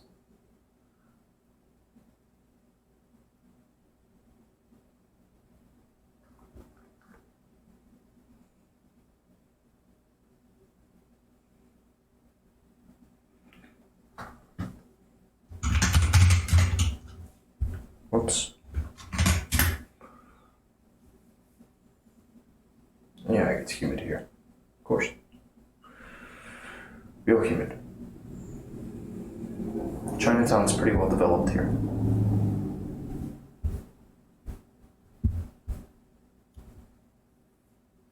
Nice.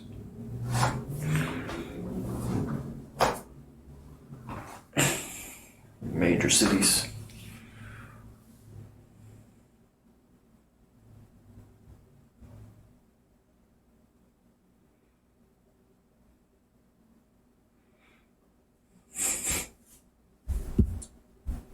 And I'm all over the place right now. It's no good.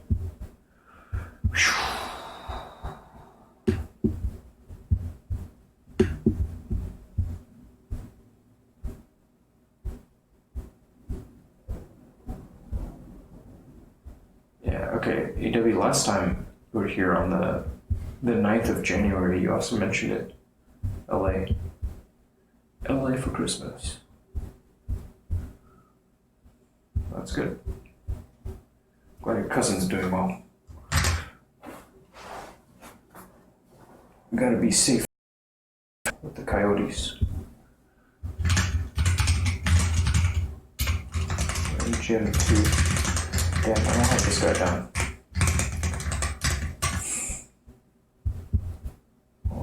But make a note of him.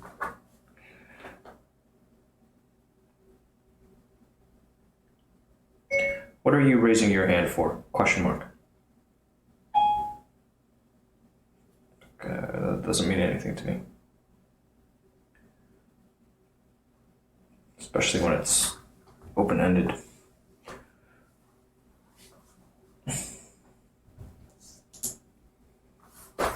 Yeah, it's a big city. LA.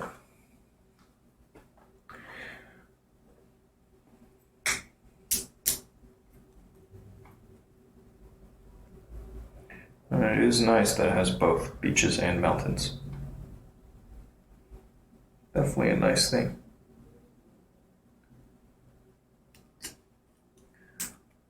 I don't know enough about it. Haven't spent too much time there.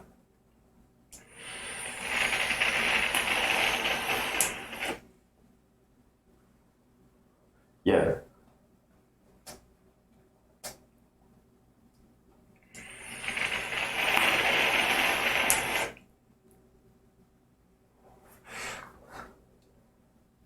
Kind of curious when the sun sets tonight. 6:02.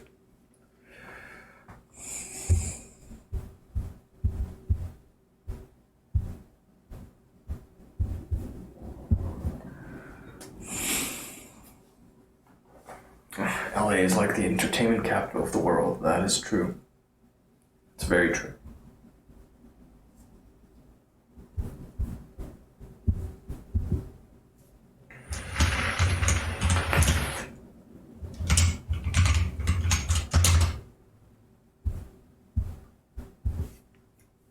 And yep, there have been a lot of transplants. A lot of people coming to Texas from California.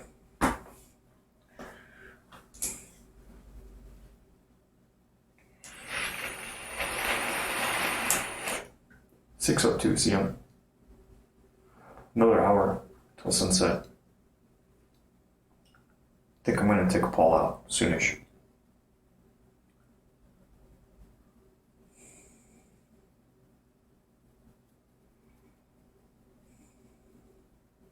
Fuck, the days go by so fast.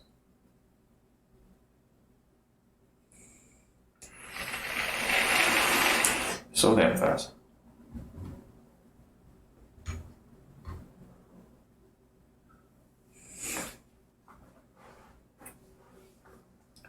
I say soonish. Let me grab this. This thing, I don't.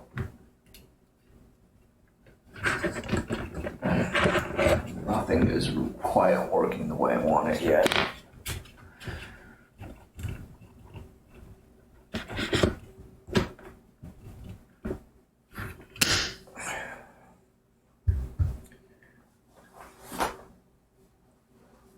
Yep.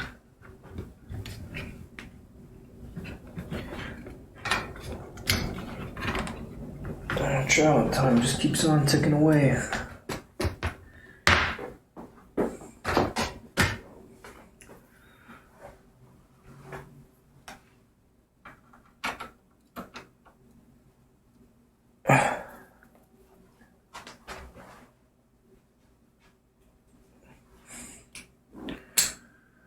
It does that.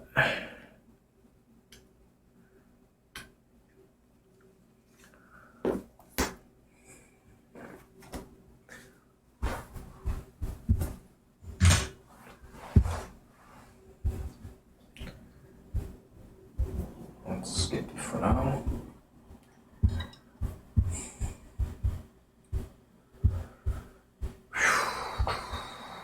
Let's say this is current work. Gotta do some stuff with this piece.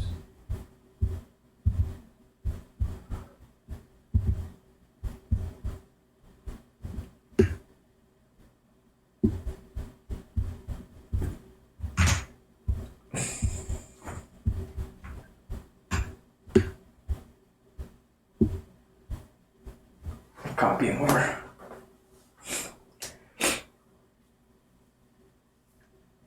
Jesus.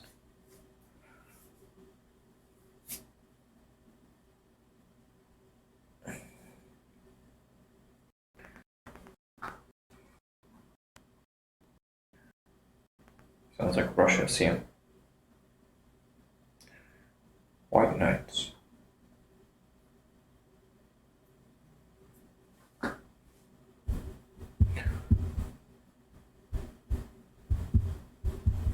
Okay.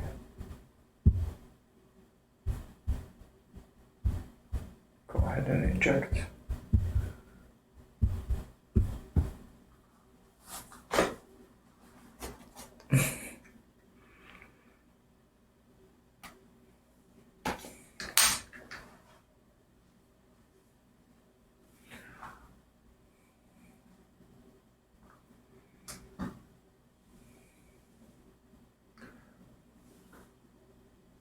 Alright, see ya. Take care.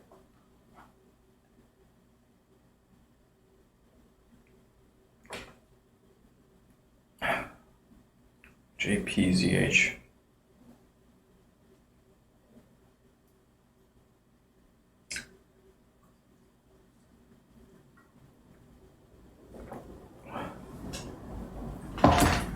Yeah, I've been lifting. So, this was to get ready. I don't think I punched this guy in, right? No.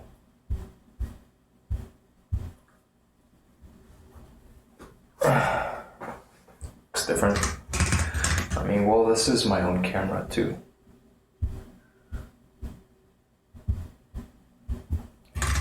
But yeah, we'll see where things go.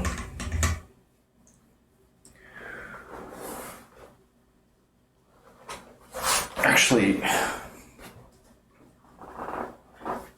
leading up to that,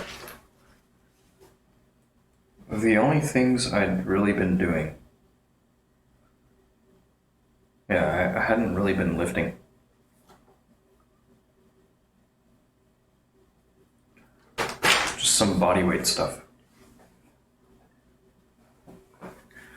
So this time it'd be a little different. Going in with lifting and kind of back off of that for a bit.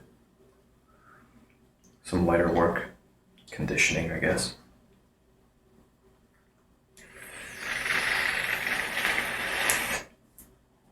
A little more serious.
Jesus Christ.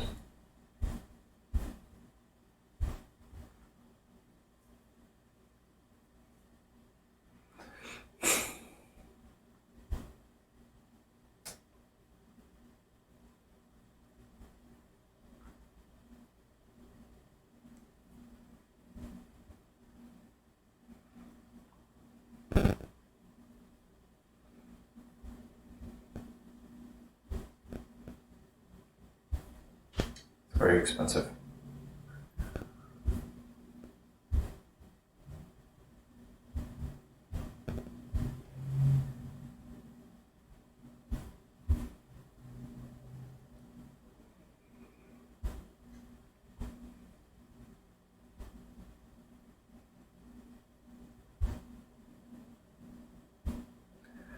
International shipping costs are high.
I like being able to look out the window.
Okay, I'm gonna go take Paul out.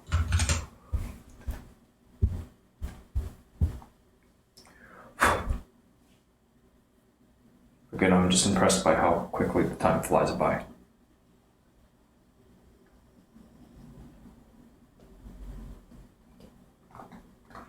Catch up with you at a later date and time.